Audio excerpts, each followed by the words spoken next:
Hi, I'm Ben Brundage, the Director of Investor Relations here at Crystal View Capital. Today, I'm talking with Mikey on our team. Mikey, would love for you to give a little background on what you do here at Crystal View, kind of day in and day out. Yeah, no doubt. Thanks, Ben. I'm Michael McMahon, Director of Development here at Osprey Management. We do all things infill development and projects, as well as DD for all of our properties across the portfolio. So that's everything from new acquisitions all the way through our seasoned ones. We take care of projects, whether it's infill development or CapEx. Nice. So you're talking about maybe there's two sides of this coin. There is continued development with the stuff we own, right? And then there's the DD, so the due diligence on the front end of maybe an asset that we're going to acquire. You're talking, it's my understanding that you're talking with the finance team and the investment committee about what is going to need to take place at this property to drive those value add initiatives. Could you speak to maybe when you're looking at a property, right? We have not even signed a contract on it yet, right? And you're analyzing this property. What does that process look like? Yeah, so that's more leaning into the DD side. On the DD side, we are looking soup to nuts on all things acquisitions. So when we have an acquisition that comes up, we're doing a deep dive into local regulations. We're doing a deep dive into the opportunity to infill at this park. We're taking a full deep dive and looking at utilities and prior financials, as you had um, alluded to with our finance team. On the ops side, as far as DD goes, prior to getting boots on the ground, we're looking at all of the reports that are coming back from the property, analyzing if potentially there's water leaks or utility issues. And then once we are boots on the ground, we're looking at potential for infill. We're looking at any large projects that we can anticipate so that we can go back to our investment committee and come with a clean understanding of what this potential acquisition would look like for the ops team. Let me ask you this question. So, the topic of infill, I think, is a question that we always get from investors. And what does that infill actually look like? What are we doing? Municipality to municipality, that might look a little different. So, what's some of the process there when you're looking to place a new pad and bring a new home to that pad? What are you looking at? Yeah, sure. I think it's a good question because, as you said, depending on the municipality, it can be very different. But a high level overview, we're looking at what the feasibility of fitting a particular home into a particular box. So when we from the beginning, we're working with the local municipality to see what the requirements are, and we're checking all of the boxes through them. Once all the boxes are checked there, we're partnering with a contracting team to upgrade any utilities, bring in any infrastructure needed in order to place that home. Then we're going out and partnering with our manufacturing partners, purchasing homes directly from them at wholesale pricing, and then bringing those in, setting them with a contracting team that does all of the set work to HUD standards. And then we're working with our marketing team to push out that home and make sure we can get that home sold as quickly as possible. So that's a really condensed down version, but there's many steps in there that we're accomplishing on the ops side in order to infill just one lot at a park.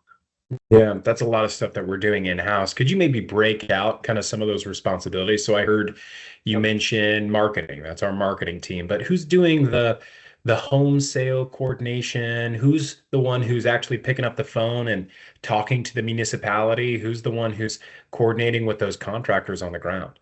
Yeah, no doubt. So our development team definitely helps out with that. Our asset management team on the ops side helps out with the boots on the ground stuff.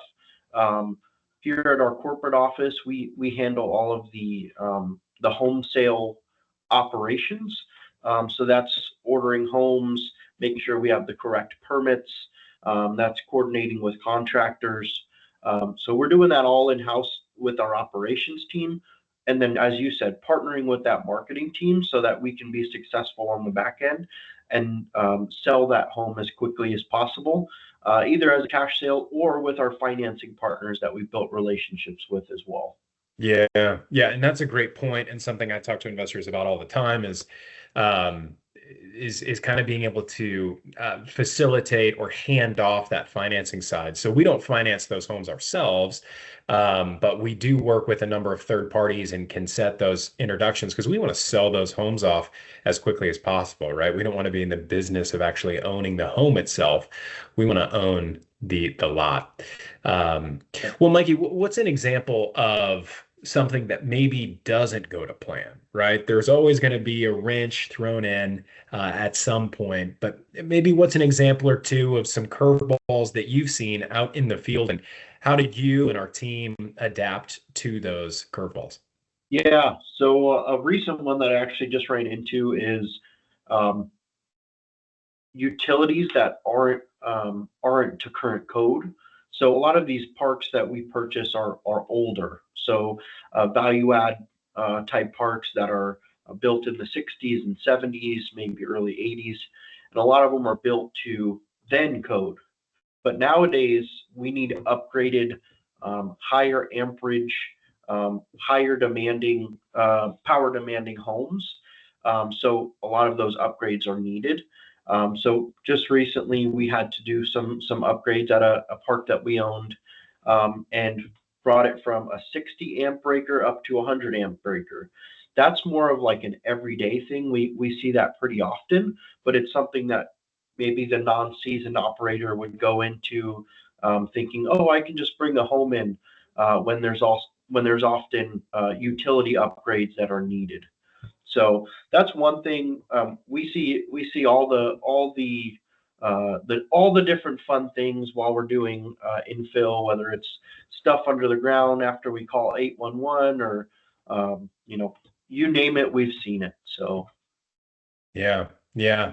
Well, really interesting. I know that's a lot of work for you and your team, but I know that I and our investors appreciate the fact that we have control over these assets, right? That we are the ones who have our hands on those levers and on those knobs and can really dial things in. That we don't hand off control to anyone else there. Could you speak to maybe a little bit of those levers and of those dials of ways that you see a park or a portfolio that we've had for a couple of years? How do we continue to add value to that? You mentioned that kind of earlier, but what's it look like when we've owned a park, maybe for a year, two, four, moving forward? yeah, I think what's really important is going back to the acquisition. So properties that we purchased 3, 4, 5 years ago have assumptions for infill and have assumptions for capex goals. So we like to continue to execute that and exceed our expectations every year.